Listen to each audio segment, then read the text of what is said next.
زي ما حضرتك عارفة إن الساحل دلوقتي تحت توجه الدولة المصرية، وبيتحول من مدينة موسمية إلى مدينة سكنية متكاملة. وطبعا الساحل الشمالي مكان مميز جدا للترفيه، وفي نفس الوقت العائد على الاستثمار فيه كبير جدا سواء في حالة البيع أو الإيجار. بعد اختيار المكان فكرنا إزاي تكون البداية. هنا بدأت حكاية مشروع أرينا الفندق. أهلا بحضرتك أستاذ خالد سالم، رئيس مجلس الإدارة ومؤسس شركة أون بلان للتطوير العقاري. حابين نتعرف أكتر عن الشركة من خلال حضرتك.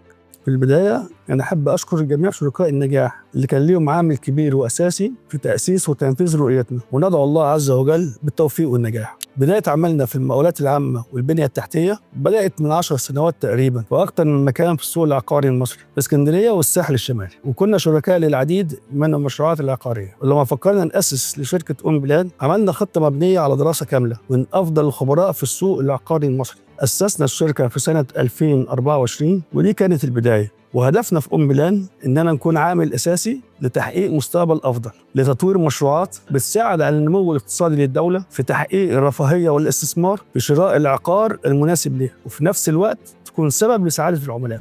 حابين نعرف سبب اختيارك للساحل الشمالي، وبالأخص مشروع أرينا كيلو 78، وإنه يكون أول مشروع للشركة. طبعا اختيار الساحل الشمالي ليه أسباب كتير، منها تنمية السياحة والعمران. زي ما حضرتك عارفة إن الساحل دلوقتي تحت توجه الدولة المصرية، وبيتحول من مدينة موسمية إلى مدينة سكنية متكاملة بتضم جامعات ومدارس وفرص كبيرة للشغل والمعيشة. وطبعا الساحل الشمالي مكان مميز جدا للترفيه، وفي نفس الوقت العائد على الاستثمار فيه كبير جدا سواء في حالة البيع أو الإيجار. بعد اختيار المكان فكرنا إزاي تكون البداية. هنا بدأت حكاية مشروع أرينا الفندقي. اخترنا موقع قريب من كل الأماكن الحيوية زي مارينا والعلمين وزهران وبرج العرب واسكندرية. في نفس الوقت ازاي المشروع يحقق معادلة مهمة جدا، رفاهية في السكن، في الخدمات، في التصميم المعماري، وتحقيق أفضل عائد استثماري لكل عميل هيكون معانا في أرينا.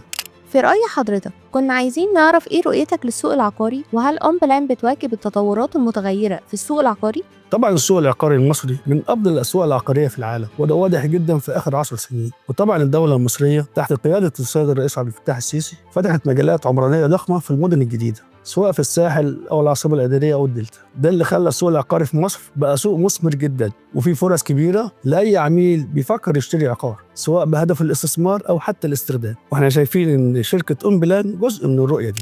أستاذ خالد، هل الشركة بتحضر لطرح مشروع جديد بعد مشروع أرينا؟ طبعا، واحنا بنخطط لمشروع أرينا في الساحل كان هدفنا الأساسي إن أرينا تكون بداية لسلسلة مشروعات في الساحل. فلو أرينا كانت الخطوة الأولى في الساحل، فالمشروع الجديد هيكون النقلة. مشروعنا الجديد أرينا 2 في كيلو 70 على مساحة 22,000 متر مربع. مشروع هيجمع السكن والاستثمار والراحة والرفاهية، وفكرة مختلفة ومميزة هتكون مفاجأة لكل عميل عايز يمتلك في الساحل الشمالي.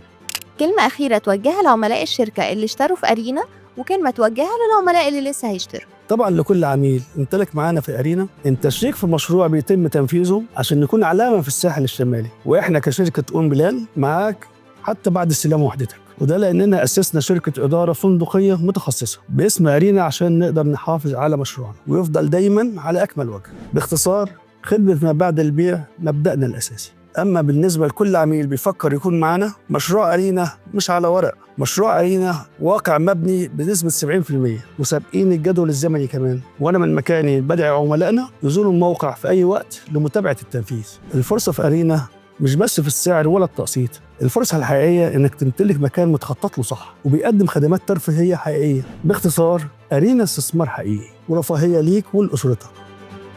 On Plan Developments, New Era, New Frontier.